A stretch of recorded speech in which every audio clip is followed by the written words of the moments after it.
Mohanavani Telugu podcast వింటున్న శ్రోతలందరికీ హృదయపూర్వక ధన్యవాదాలు. ఈరోజు ఒక షార్ట్లో చాలా అద్భుతమైన విషయాన్ని మనం తెలుసుకొని అందరికీ షేర్ చేద్దాం. శ్రీ సాయి ముఖము పరమ పావనమైనది. ఒక్కసారి వారి వైపు దృష్టి నిగిడించినచో గత ఎన్నో జన్మల విచారమును నశింపజేసి ఎంతో పుణ్యము ప్రాప్తించినట్లు చెయ్యను.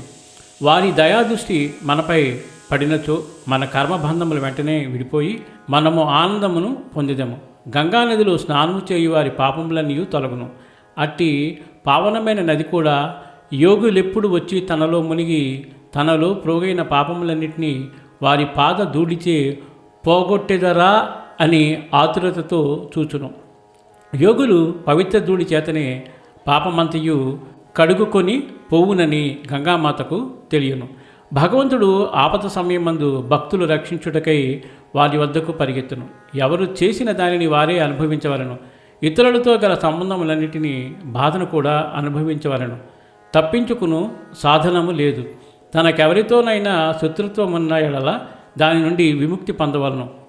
ఎవరికైనా ఏమైనను బాకీ ఉన్న దానిని తీర్చివేయవలను.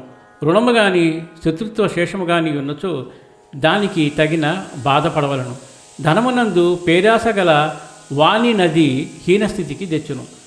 తుదకు వానికి నాశనము కలగచేయను.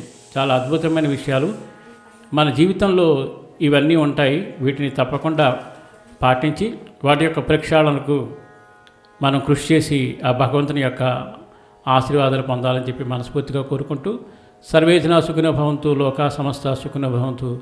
ధన్యవాదాలు. స్వస్తి.